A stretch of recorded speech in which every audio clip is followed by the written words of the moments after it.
विद्यार्थियों, देवियों और स्वजनों, सभी को मेरा नमस्कार।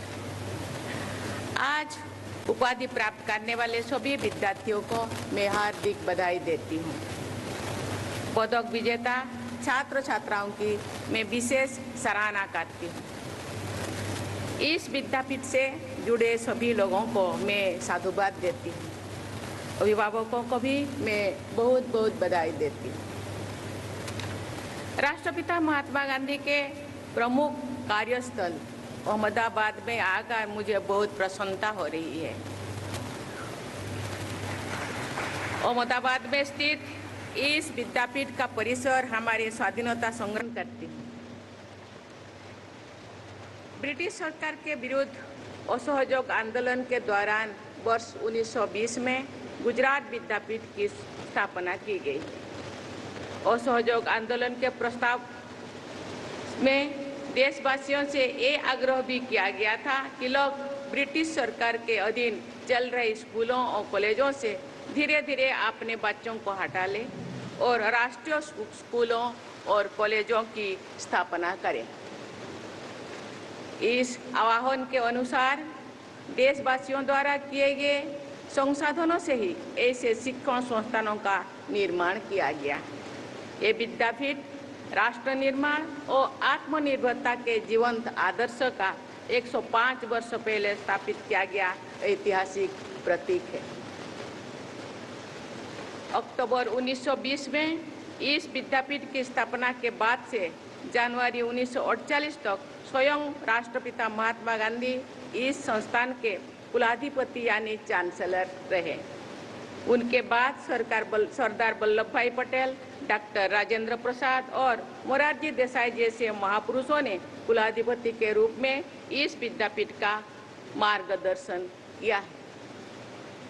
देश में शायद ही ऐसा कोई अन्य संस्थान होगा जिसे ऐसे महान विभूतियों का मार्गदर्शन लगभग 75 वर्ष तक प्राप्त होता रहा।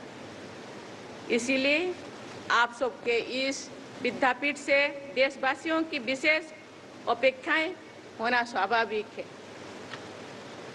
प्रिय विद्यार्थियों, ऐतिहासिक दांडी मार्च को आरंभ करने के लगभग एक महीने पहले जनवरी 1930 में आयोजित इस विद्यापीठ के दीक्षांत समारोह में गांधी जी ने स्वाधीनता संग्राम की रूपरेखा प्रस्तुत की थी। उन्होंने अपने उस दीक्षांत भाषण में कहा था, मैं इस विद्यापीठ के स्नातकों और स्वराज के लिए किए गए किसी भी आंदोलन में सबके आगे देखना चाहूंगी।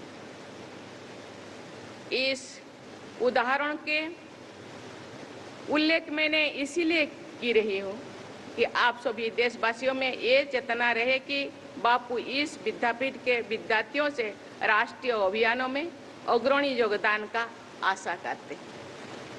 उनकी अपेक्षाओं के अनुसार इस विद्यापीठ के विद्यार्थियों को देश की प्रगति से जुड़े सभी अभियानों में अग्रणी भूमिका निभानी चाहिए। आज हम लोगों के सामने कुछ बच्चे अपने यात्रा के लिए यहाँ शपथ ग्रहण किए। मुझे बताया गया है कि इसके पूर्व ही 50,000 से ज़्यादा गांव बच्चों ने यात्रा करके लोगों को जागरूक करते रहे और उनको देश के विकास से जुड़ने के लिए उनको प्रेरणा देते रहे।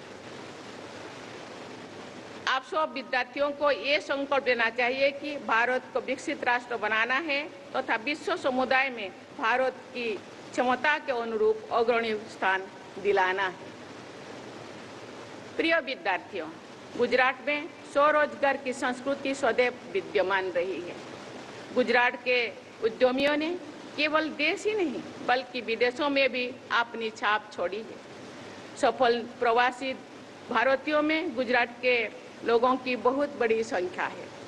आप सभी छात्र इस विद्यापीठ से बाहर की दुनिया में उसी वैश्विक दृष्टिकोण के साथ आगे बढ़े जो गुजरात की पहचान रही है। गुजरात में स्वरोजगार और आत्मनिर्भरता को प्रोत्साहित करने की जो संस्कृति है उसे पूरे देश में प्रसारित करने की आवश्यकता है। मुझे विश्वास है कि गुजरात विद्यापीठ के आप सभी विद्यार्थी आत्मनिर्भरता की संस्कृति के संवाहक जरूर बनेंगे। भारत को आत्मनिर्भर बनाना हमारी राष्ट्रीय प्राथमिकता है। इस संदर्भ में स्वदेशी के राष्ट्रीय अभियान में आप सबको सक्रिय भूमिका निभानी है। राष्ट्र सर्वोपरि की भावना के साथ आप सबको भारतीय वस्तुओं के उपयोग को बढ़ावा देना है। व्यक्तिगत आत्मनिर्भरता का आधार आपके अपने मन और विचारों में होता है। आंतरिक शक्ति का महत्व समझाते हुए इसी विद्यापीठ के दीक्षांत समारोह में गांधी जी ने लगभग 100 वर्ष पहले दिसंबर 1925 में एक शाश्वत सत्य को अभियोग किया था। प्रिय विद्यार्थियों, उन्होंने कहा था, हमें आशा की किरण बाहर के वायुमंडल में नहीं बल्कि अपने हृदय के अंदर ही ढूंढनी चाहिए।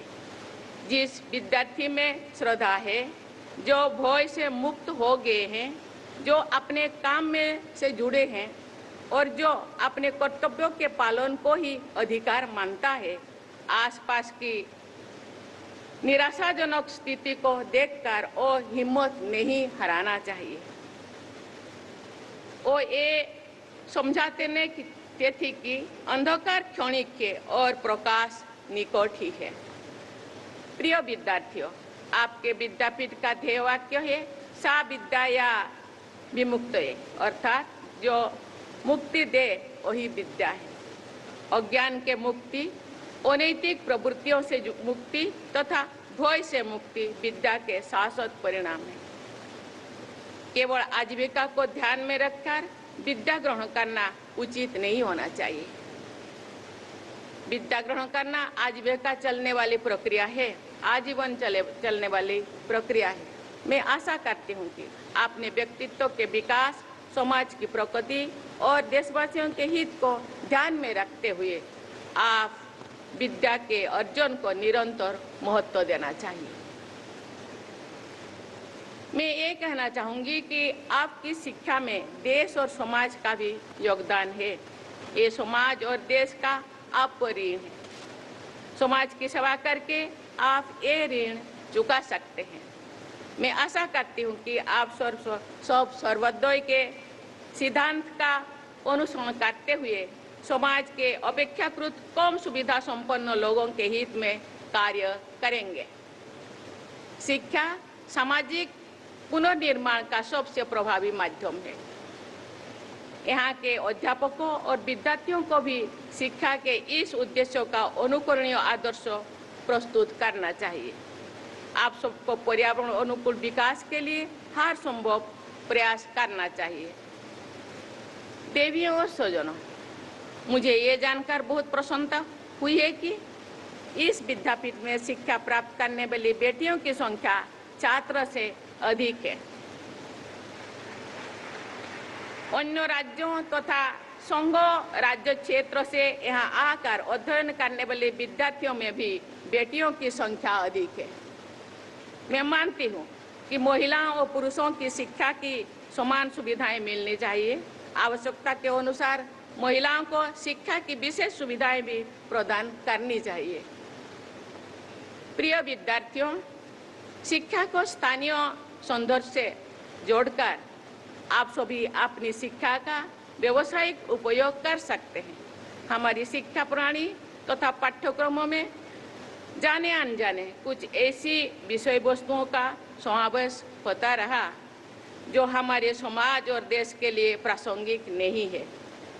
राष्ट्रीय शिक्षा नीति 2020 भारतीय परंपराओं, प्राथमिकताओं और भाषाओं को महत्व देते हुए 21वीं सदी के विश्व की चुनौतियों का सामना करने में सक्षम युवाओं को तैयार करने पर बल देती है। चरित्र निर्माण और नैतिक मूल्यों का संचार ही शिक्षा का मूल उद्देश्य है। मुझे विश्वास है कि भारतीय परंपरा के उच्च आदर्शों को पालन करते हुए आप सब अपनी जीवन में सफलता के साथ साथ सार्थकता का अनुभव करेंगे। मैं आप सबके स्वर्णिम भविष्य की मंगल कामना करती हूँ। बहुत बहुत धन्यवाद। जय हिंद, जय भारत।